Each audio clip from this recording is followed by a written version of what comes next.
Praise Lord, जय मसीह की। मैं हूं आपका भाई, प्रभु का दास, पास्टर अतुल मैसिया। मैं परमेश्वर को धन्यवाद देता हूं आज के इस दिन के लिए जो कि प्रभु यीशु मसीह ने मेरे और आपके जीवन के अंदर दिया है। जी मेरे भाई, मेरे बहन, बाइबल का एक एक कैरेक्टर मुझे और आपको कुछ ना कुछ सिखाता है। और बाइबल के अंदर मैं और आप परमेश्वर के लोगों से, परमेश्वर के जनों से, जो बाइबल के अंदर है, परमेश्वर के वचन के द्वारा मैं और आप उनके जीवन से महत्वपूर्ण सिद्धांतों को पाते हैं। मैं और आप पाते हैं कि किस प्रकार से उन्होंने अपने जीवन के अंदर हो रही बातों के अंदर, कठिन परिस्थितियों के अंदर अपने विश्वास के द्वारा और अपने निर्णयों के द्वारा परमेश्वर की आशीषों को प्राप्त किया, खरे निकले, उन विषम परिस्थितियों से छूट करके अपने निर्णयों के द्वारा जो उन्होंने परमेश्वर के साथ चलने के लिए परमेश्वर की इच्छा में बने रहने के लिए कैसे उनके निर्णयों ने उनको एक भिन्न व्यक्ति बना दिया और एक ऐसा व्यक्ति उनको बना करके तैयार किया जिसके द्वारा ना सिर्फ उस समय के लोग लेकिन आज मैं और आप भी बहुत सी आशीषों को पाते हैं, उनके जीवन से सीख सकते हैं। जी हाँ मेरे भाई, मेरे बहन, आज मैं आपसे बात करने जा रहा हूं।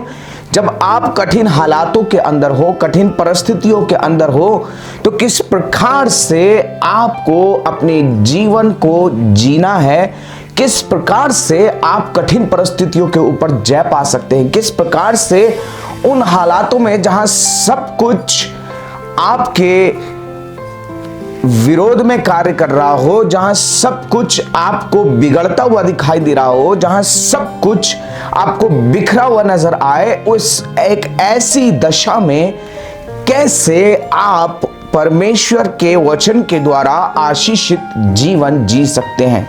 जी हां, आज मैं और आप सीखने जा रहे हैं एक ऐसे ही कैरेक्टर के बारे में जिसका की नाम है रूथ। मेरे भाई, मेरे बहन, और यहां मैं और आप रूथ के जीवन से कुछ महत्वपूर्ण बातों को सीखेंगे, कुछ महत्वपूर्ण बातों को मैं और आप पा सकते हैं। मेरे भाई, मेरे बहन, रूथ एक वो स्त्री थी जो कि यहूदी नहीं थी। यानी कि मैं आपसे कहूं कि वो एक ऐसे परिवार से आती थी जो परमेश्वर की आराधना नहीं करते थे, जो यहोवा परमेश्वर को नहीं मानते थे, नहीं जानते थे। वो एक ऐसे परिवार से थी। लेकिन ध्यान रखिए, एक निर्णय जो उसने लिया अपने जीवन के अंदर, जिसने सारी कहानी को, जिसने सारे परिणामों को बदल के रख दिया। और जब मैं और आप रूथ की पत्री के अंदर जाते हैं और वहां पर जब मैं और आप पढ़ते हैं तो मैं आपको शॉर्ट में बताना चाहता हूं, रूथ की जो शादी है वो एक यहूदी परिवार के अंदर होती है। रूथ की सास का नाम नियोमी था और नियोमी को एज ए बैकस्लाइडर के तौर पे देखा जाता है, जाना जाता है।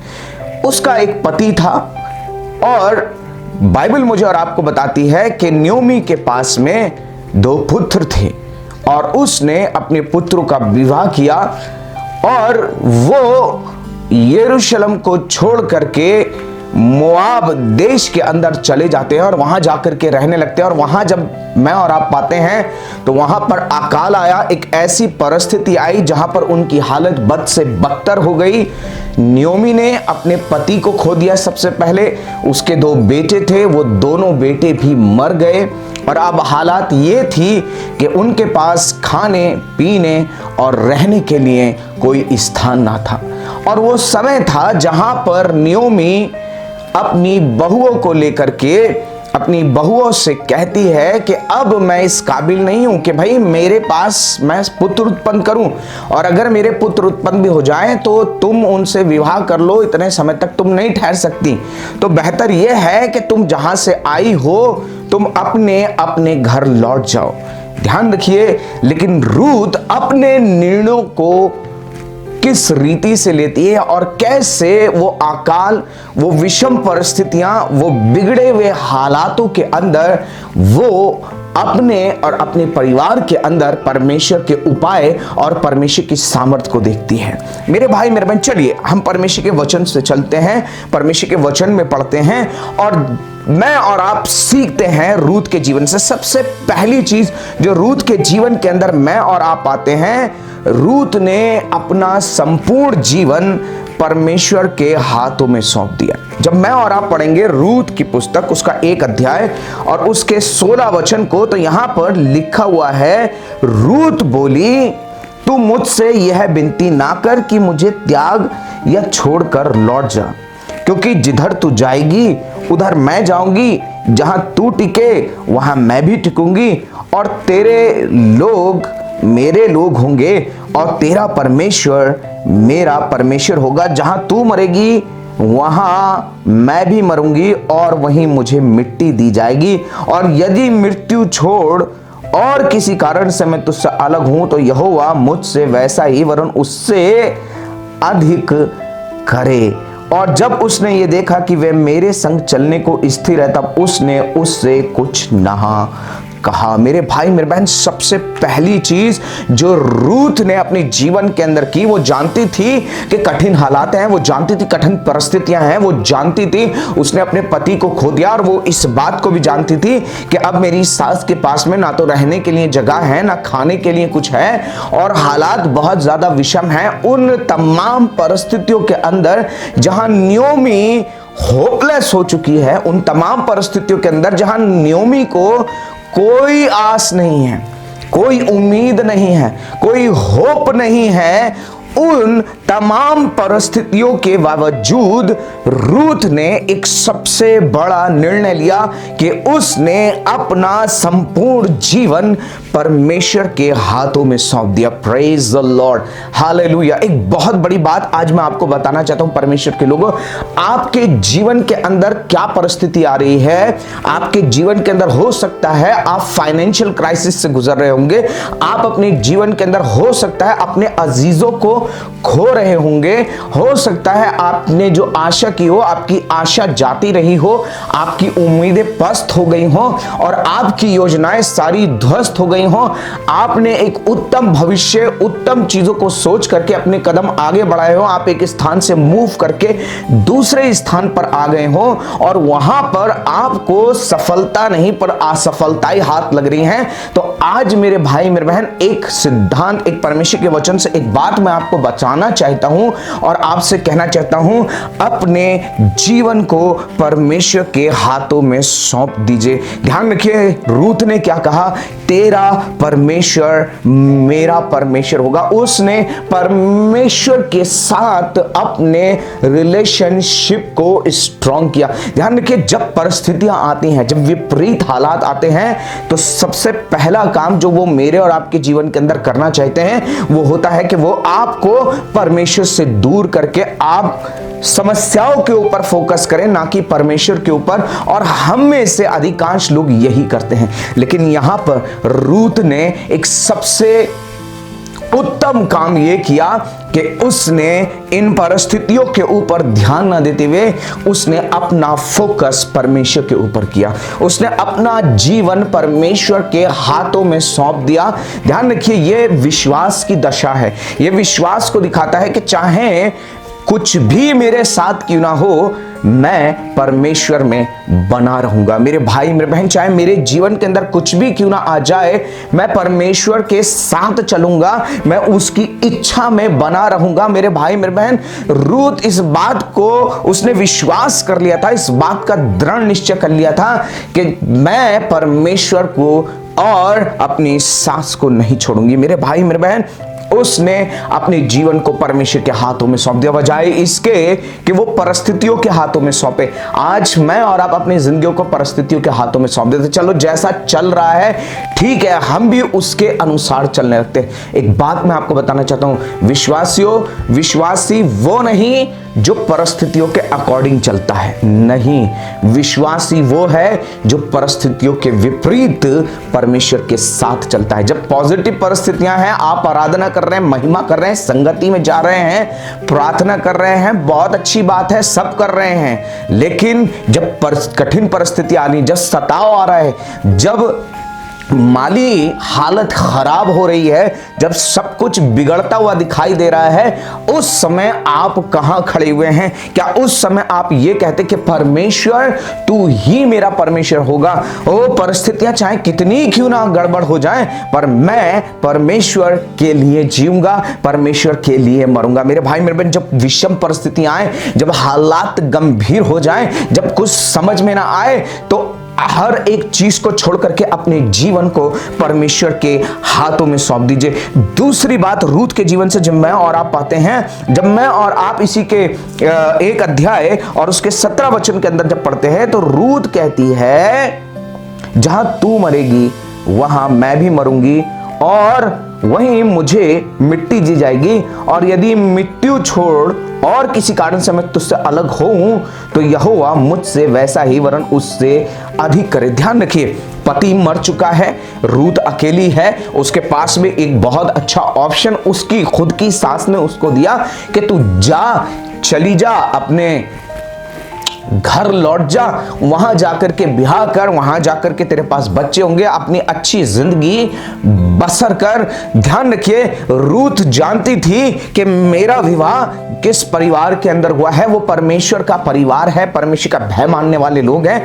आज परिस्थितियां खराब हैं, आज हालात विपरीत हैं, लेकिन वो इस बात को जान गई थी कि मेरे पास कुछ जिम्मेदारी है, मेरे पास में एक रिस्पॉन्सिबिलिटी है। मेरे भाई मेरे बहन, रूत परिस्थितियों के कारण अपनी जिम्मेदारी से नहीं भागी। क्या आज जब विपरीत परिस्थितियां आ रही हैं, आप अपनी जिम्मेदारियों से भाग रहे हैं?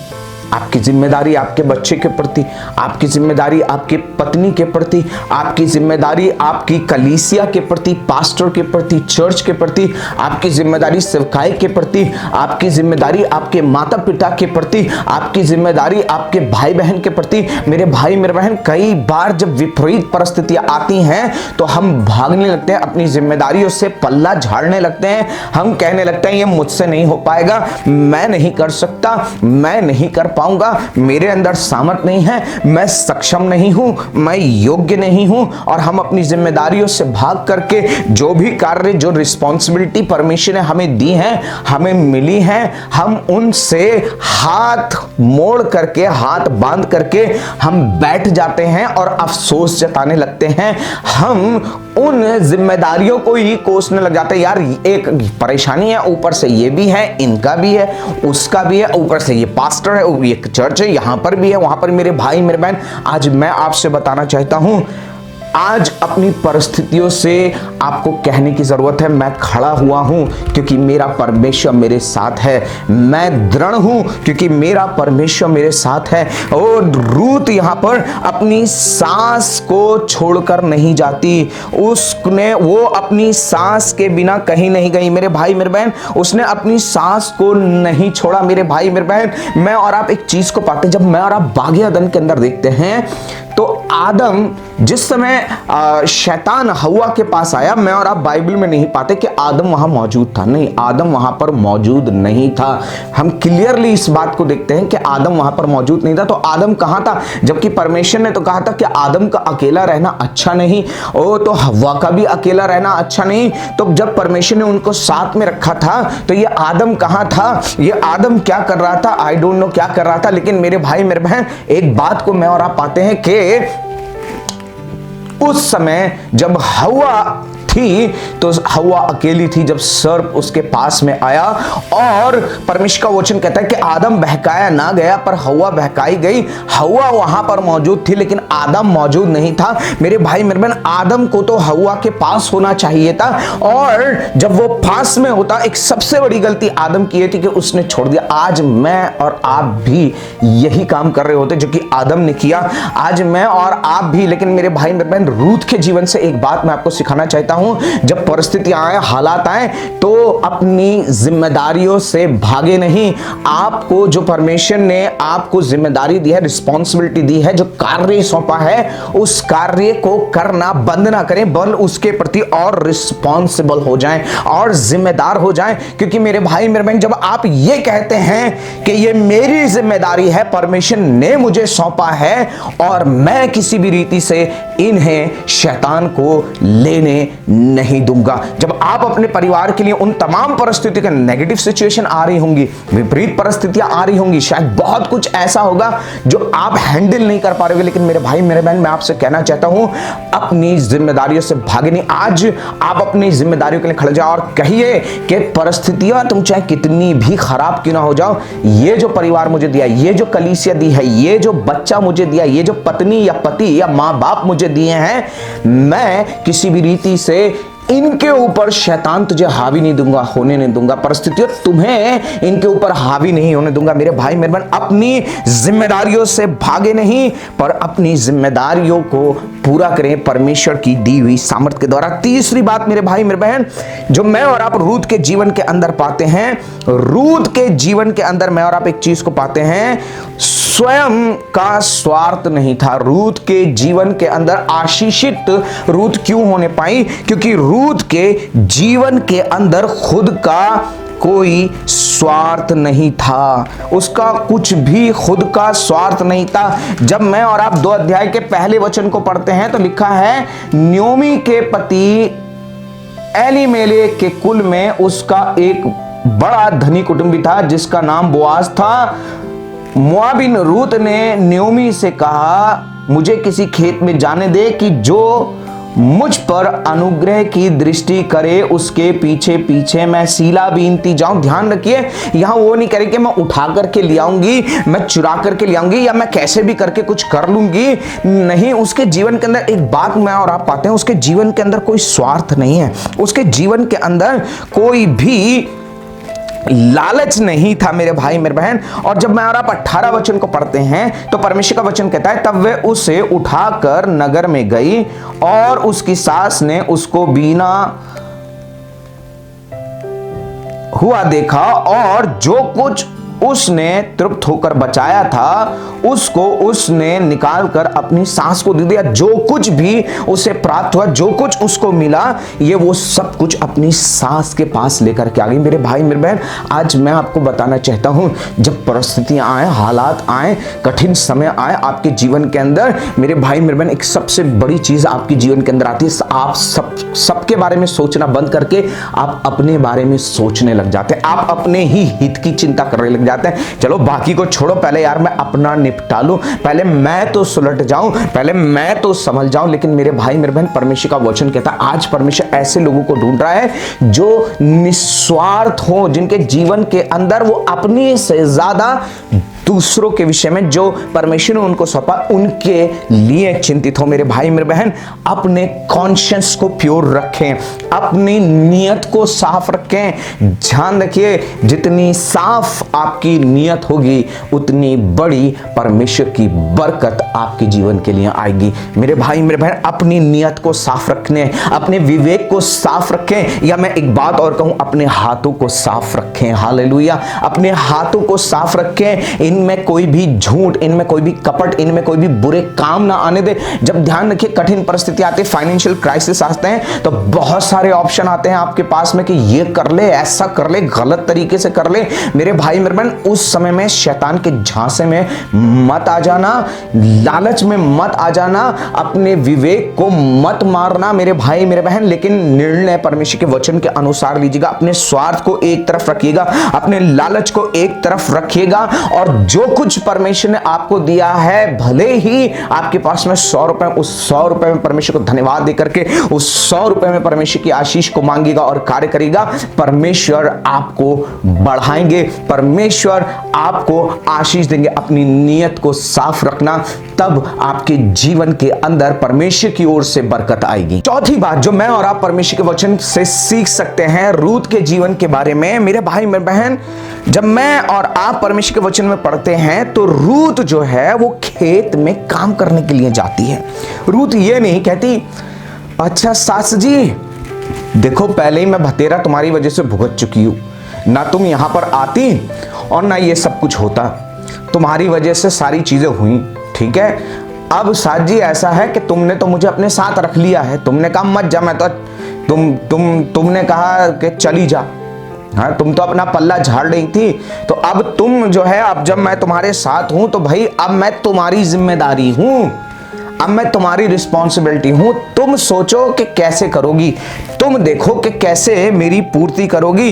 रूत ने कहीं भी इस चीज को नहीं कहा। रूत मेकअप करके या फिर साड़ी पहन करके या फिर अपने हाथ और लेकर के, देखो सास जी मेरे हाथ तो बड़े कोमल हैं, मैं तो काम नहीं कर सकती, आप काम कर लो। ध्यान रखिए, रूत के जीवन से एक बात मैं और आप जो सीख सकते हैं, 5वीं बात मेरे भाई मेरे बहन, रूत काम करने जाती है और अनाज लेकर के आती है। परमेश्वर का वचन कहता है कि कामकाजी लोग आशीष पाते हैं, कामकाजी लोगों को आशीष मिलती है। हालेलुया। जो काम ना करे, परमेश्वर का वचन कहता है वे खाने भी ना पाए। इसका मतलब मेरे भाई मेरे बहन, रूत के जीवन से एक बात मुझे और आपको सीखने को मिलती है, परमेश्वर पर भरोसा रखें और कार्य करें। कई बार हम परमेश्वर पे तो भरोसा रखते, परमेश्वर तू पूरा करेगा, लेकिन जब परमेश्वर कहते तू स्टेप आउट कर, तू ये कार्य कर, हम काम नहीं करना चाहते।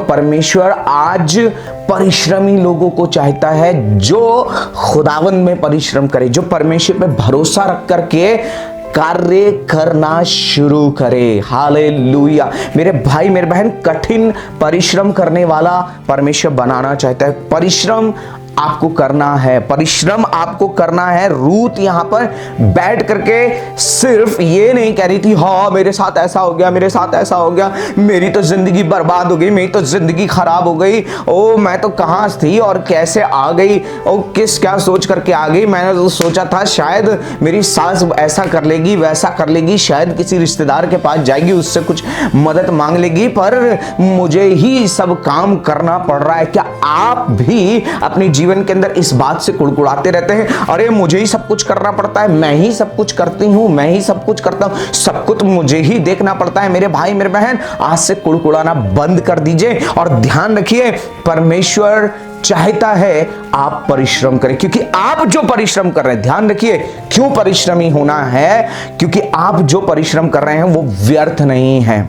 मुझे और आपको परिश्रमी होना है। We need to be hard working. दो तरीके के लोग हैं, पहले वो हैं those who work hard and second those who work hardly. एक वो है जो कठिन परिश्रम करते हैं और एक वो है जो बड़ी कठिनाई से परिश्रम करते हैं, यानी कि वो करना ही नहीं चाहते। परमेश्वर हमारा तो विश्वास तुझ पर है, केला छिल के हमारे मुंह में आ जाए हम तो विश्वास करते हैं प्रभु। नहीं मेरे भाई मेरे बहन, परमेश्वर ने आपको परिश्रम करना है, इसलिए परिश्रम करना है क्योंकि एक बात को जानना है, जब आप प्रभु के लिए परिश्रम करते हैं, जब आप परमेश्वर के कार्य के लिए परिश्रम करते हैं, जब आप इस बात के लिए परिश्रम करते हैं कि आप परमेश्वर की महिमा को देखें, परमेश्वर के सामर्थ्य को देखें, तो आपका परिश्रम परमेश्वर में व्यर्थ नहीं होता। 5वीं बात जो रूत के जीवन से मैं और आप पाते हैं, मेरे भाई मेरे बहन, जब रूत खेत में जाती है, खेत के स्वामी के पास में जाती है, तो उसको रास्ते में जब खेत का स्वामी मिलता है, जिसको मैं और आप बोआस के नाम से जानते हैं, मेरे भाई मेरे बहन, लुक एट द कन्वर्सेशन। उन बातों को देखें, उस वार्तालाप को देखें जिस रीति से रूत प्रत्युत्तर कर रही है। ध्यान रखिए, ये खेत के समय के, जब आप 2 अध्याय उसके 4 वचन को पढ़ेंगे तो लिखा है, और बोआज बैतलहम से आकर लवने वालों से कहने लगा, यहोवा तुम्हारे संग रहे। और वे उससे बोले, यहोवा तुझे आशीष दे, यहोवा तुझे आशीष दे। ध्यान रखिए, वो जो बीन रहे थे, वो जो बटोर रहे थे, वो प्रत्युत्तर दे रहे हैं। ये रूत जो है, ये प्रत्युत्तर देती है, यहोवा तुझे आशीष दे, यहोवा तुझे आशीष दे। ये दिखाता है दीनता को। मेरे भाई मेरे बहन, आपके जीवन के अंदर कितनी भी परिस्थिति क्यों ना आ जाए, एक बात मैं आपको बताना चाहता हूं, दीनता से चलें, क्योंकि दीनता से, ध्यान रखिए, झुक करके आप बड़े से बड़ा पहाड़ चढ़ सकते हैं। पहाड़ पर आप सीना तान करके नहीं चढ़ सकते, थक जाओगे, गिर जाओगे, पस्त हो जाओगे। लेकिन जब पहाड़ पर चढ़ते हैं तो ध्यान रखिएगा, मैं गढ़वाल के अंदर रहता हूं, तो गढ़वाल में ज्यादातर जो गढ़वाल के लोग हैं जो पहाड़ पर रहते हैं वो अपनी कमर को कस के रखते हैं, एक पट्टा बांध करके रखते हैं, और दुपट्टा होता है, कोई कपड़ा होता है, अलग अलग तरीके से वो उसको बांध करके रखते हैं, और जब वो पहाड़ पर चढ़ते हैं तो वो इस रीति से चलते हैं झुक करके। मेरे भाई मेरे बहन, it shows the humbleness in our life. जब भी परिस्थितियां आए मेरे भाई मेरे बहन, आदर करने वाले बने, आदर करने वाले बने, दूसरों का सम्मान करने वाले बने, दीनता से चले। क्यों? क्योंकि परमेश्वर का वचन कहता है वो दीनों पर अनुग्रह करता है। ध्यान रखिए, आपकी दीनता, आपका आदर करना, दो तरीके का आदर है। एक बार हम झुक तो जाते हैं लेकिन मन हमारा उन लोगों के प्रति सच्चा नहीं होता। नहीं, आदर कीजिए। कठिन परिस्थितियां हैं, विपरीत हालात हैं, बजाय इसके कि चिड़चिड़ाहट, बुड़बुड़ाहट, गुस्से के साथ में आप जीना शुरू करते हैं और कहें वो ऐसा करता, वो ऐसा करता, उसकी वजह से ऐसा हो रहा है, आप मुंह बना करके जिंदगी जीना शुरू करें। हटाइए इन सारी चीजों को और ध्यान रखिए, परमेश्वर आपसे चाहता है कि आप दीनता से बड़े पहाड़ को चढ़ जाएं, क्योंकि परमेश्वर दीनों पर अनुग्रह करने वाला है। ध्यान रखिए, वो खेत के स्वामी का आदर करने वाली थी, वो दूसरों का आदर उसके सास का उसने आदर किया। कठिन परिस्थितियां आई, उसने अपनी सास का आदर करना नहीं छोड़ा, विपरीत हालात आए। और ध्यान रखिए, अब जब वो खेत के अंदर है, काम कर रही है, बीन रही है, तो वहां जो स्वामी है वो उसका आदर कर रही है। और ये आदर और दीनता, ध्यान रखिए, दीनता आपको उठाएगी। दीनता के कारण आप आशीषित होंगे, दीनता के कारण परमेश्वर आपको बढ़ाते हैं। मेरे भाई मेरे बहन, जब कठिन परिस्थितियां आए, मेरे भाई मेरे बहन, हालात आए, तो मेरे भाई मेरे बहन दूसरों का आदर करने वाले बने, आदर करने वाली जिंदगी जिए। या मैं कहना चाहता हूं, बी हम्बल, एक दीनता का जीवन अपने आपको जीने की जरूरत है, मुझे जीने की जरूरत है। मेरे भाई मेरे बहन, ये वो सिद्धांत है जो आपकी जिंदगी के अंदर, ये वो बातें हैं मेरे भाई मेरे बहन, अगर आपने अपने जीवन के अंदर ले लिए, आपको आगे बढ़ने से कोई नहीं रोक सकता। दीनता की जिंदगी जिए, दूसरों का आदर करें मेरे भाई मेरे बहन। और क्यों? क्योंकि इसने, ध्यान रखिए, मैं एक बात मैं आपको बताना चाहता हूं, दूसरों को आशीषित करने वाला जीवन जिए, दूसरों को आशीष दें, आशीष दें, क्योंकि जब आप दूसरों को आशीष देते हैं, the blessing will be double. वो आशीष दोगुनी होकर के आपके पास लौट करके आती है, क्योंकि जो आप बोते हो वो आप काटने पाओगे, जो आप बोगे वो काटोगे। मेरे भाई मेरे बहन, छठी बात, जब मैं और आप परमेश्वर के वचन से देखते हैं, रूत की पत्री, उसका 2 अध्याय और 11 और 12 वचन पढ़ेंगे। यहां पे क्या लिखा है? बोआज ने उत्तर दिया, जो कुछ तूने पति की मृत्यु के बाद अपनी सास से किया है, और तू किस प्रकार से अपने माता पिता और अपनी जन्मभूमि को छोड़कर ऐसे लोगों में आई है जिनको तू पहले ना जानती थी, ये सब मुझे विस्तार के साथ बताया गया है। यहोवा तेरे कार्यों का फल दे, और इस्राएल का परमेश्वर यहोवा, जिसके पंखों तले तू शरण लेने आई है, तुझे पूरा बदला दे। मेरे भाई मेरे बहन, जो तूने किया है, ध्यान रखिए, आप जो परमेश्वर में होकर के करते हैं, आप जो दीनता के साथ करते हैं, आप जो खराई से करते हैं, आप जो सीधाई से करते हैं, आप जो परमेश्वर पे भरोसा रख करके कार्य करते हैं, मेरे भाई मेरे बहन, उसका प्रतिफल आपके जीवन के अंदर मिलेगा। 100% परमेश्वर उस प्रतिफल को आपके जीवन के अंदर देने जा रहे हैं। आप अपने जीवन के अंदर परमेश्वर पर भरोसे का, आप अपने जीवन के अंदर परमेश्वर पर निर्भरता का, आप अपने जीवन के अंदर दीनता का, आप अपने जीवन के अंदर दूसरों को आदर देने का, आप अपने जीवन के अंदर परिश्रम करने का, आप अपने जीवन के अंदर मेरे भाई मेरे बहन सदाचार और साधारण जीवन जीने का जो आप कार्य कर रहे हैं परमेश्वर के वचन के अनुसार। किसके अनुसार? परमेश्वर के वचन के अनुसार जो आप कार्य कर रहे हैं, ध्यान रखिए, आप उसका प्रतिफल पाने जा रहे हैं। Praise Lord. रूत ने पाया, रूत ने प्रतिफल पाया मेरे भाई मेरे बहन, परमेश्वर ने उसे बढ़ाया। आप अपने जीवन के अंदर प्रतिफल पाने जा रहे हैं, साधारण और परमेश्वर के वचन के अनुसार परमेश्वर के वचन पर आधारित जिंदगी को मुझे और आपको जीना है। मेरे भाई मेरे बहन, इन वचनों के द्वारा परमेश्वर आपको आशीषित करे और इन वचनों से आपसे बातचीत करे। ये वचन जब आप पढ़ेंगे, इनको जब आप नोट डाउन करेंगे, मैं ये विश्वास करता हूं परमेश्वर और भी गहरे प्रकाशनों को अपनी आत्मा के द्वारा आपके ऊपर उंडेलेगा और आप बहुत से लोगों के लिए आशीष का कारण होने पाएंगे। आइए प्रार्थना करें। प्रभु, हम धन्यवाद देते हैं रूथ के जीवन के लिए, जिसके जीवन से प्रभु हमने बहुत सी बातों को सीखा है। और यही प्रार्थना करते प्रभु, जो हमने सीखा है वो सिर्फ सीखने और सिखाने तक सीमित ना रहे, लेकिन प्रभु होने दे यह हमारी जिंदगियों के अंदर नक्श होने पाए, ताकि प्रभु हम अपना जीवन आपको सौंपें और यीशु मसीह हम परिश्रमी रहें, अपनी जिम्मेदारियों से भागे नहीं, परंतु पिता परमेश्वर दीनता के साथ, नम्रता के साथ, दूसरों का आदर करते हुए प्रभु तुझ में होकर के खराई से, सीधाई से पिता परमेश्वर तेरी आज्ञाओं में चलें और प्रभु वो जिंदगी जिएं जो दूसरों के लिए आशीष का कारण हो। धन्यवाद देते हैं। धन्यवाद के साथ प्रार्थना प्रभु यीशु के नाम से मांगते हैं, आमीन। परमेश्वर इन वचनों के द्वारा आपको आशीषित करे। God bless you all.